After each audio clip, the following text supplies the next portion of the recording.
哎，你有没有觉得活在这个时代，压力真的超大的？就是那种四面八方来的无形的压力，让你觉得很焦虑、很内耗。那如果我跟你说，有一份来自森林的生存指南，搞不好能治好我们这种现代病，你会不会觉得有点好奇啊？来想想看哦，你是不是也曾经为了 IG 的赞数不够，心跳漏一拍，或是更惨的，为了 PPT 里面一个小小的错字，跟老板在线上来回攻防，搞得自己快爆炸。这些事情听起来好像很小，对不对？但偏偏就是这些小事，最容易点燃我们内心的那把火。好，那如果就在这个时候，有个声音在你耳边轻轻地说：“哎，你可能错了哦。”你会怎么样？先不要急着反驳，也别翻白眼，因为这句听起来超简单的话，其实就是我们今天要解锁的，可以说是智慧的密码吧。所以啦，到底是谁啊？是谁能想出这么一句，既简单又深刻的话？我们今天要来聊的这位，是一位非常非常特别的人生导师，他的名字是比约恩·纳提科·林德布劳。他的故事真的超酷的，可以说是一场从顶尖的企业精英一路走到变成森林智者的传奇旅程。你想象一下那个画面，从一个穿着高级西装，在办公室呼风唤雨的大主管，变成一个披上袈裟，在泰国森林里修行的僧人。哇，这个转变也太大了吧！到底是什么样的体悟，会让人做出这么巨大的决定？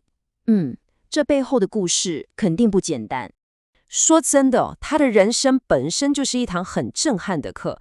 你想想看，26岁，正是事业要起飞的年纪，他居然就这样毅然决然的把高薪工作辞掉，跑去当和尚了，然后在森林里待了整整17年哦，17年之后，他又选择回到一般人的生活。更让人佩服的是，他晚年就算得了渐冻症，你知道那是非常大的挑战，但他还是能保持内心的平静。就是因为有这些经历，他说出来的话才特别有分量，对吧？好，所以我们绕回来，这句"我可能错了"，到底是有什么魔力呀？它凭什么？凭什么能帮我们处理现代生活这些鸟事跟挑战呢？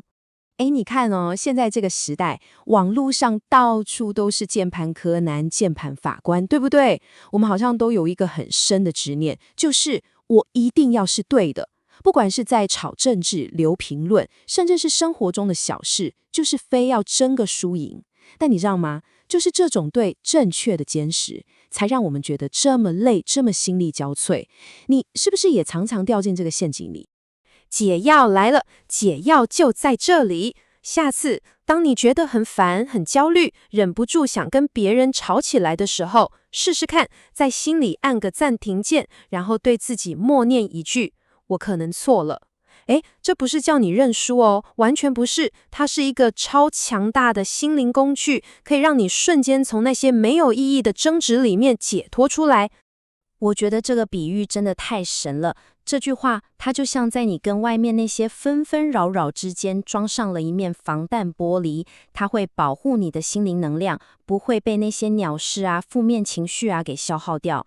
说真的啦，承认自己不一定永远都对，比当一个永远都要争到赢的杠精还要酷多了。你觉得呢？OK，除了这个超强的核心心法之外，比约尔还留给我们一个，像是随身工具箱一样的东西，里面有3堂非常实用的人生课，我们就来看看要怎么把它们用在我们的日常生活里。好，来，第一堂课，这个内心小剧场你一定超熟。我朋友是不是讨厌我了？为什么他已读不回啊？这种念头是不是超级熟悉的感觉？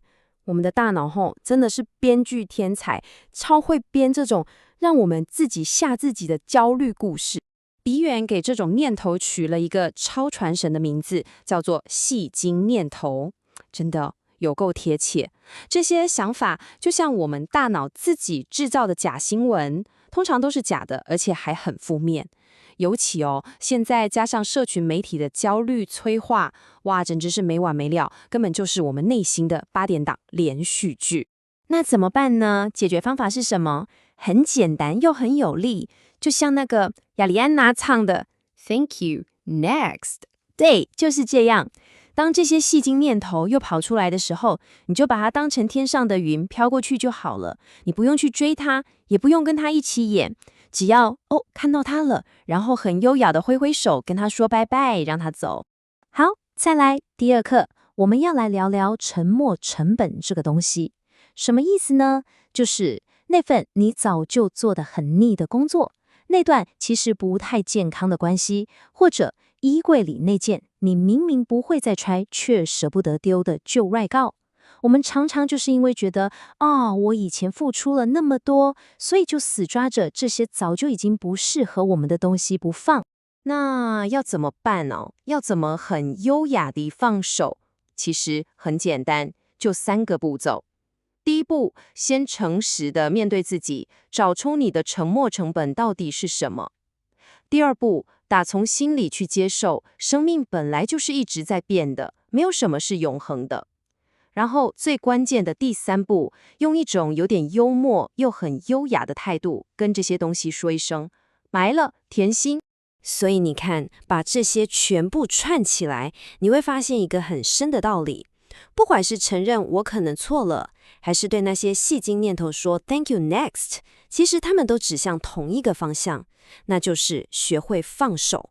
这才是通往真正自由的那条路。这也是比约恩用他的人生故事教给我们最重要的一件事。比约恩用一句话把这一切总结得超好，他说，人生就是一场华丽的放手大戏。真的，当我们不再执着于谁对谁错，不再死抓着过去不放的时候，我们才能真正感觉到，哇，原来生命可以这么轻盈，这么开阔。所以啦，在我们今天结束之前，我想留一个问题给你，你可以好好想一想，在你的生命中，现在有什么东西是你已经准备好要放手的呢？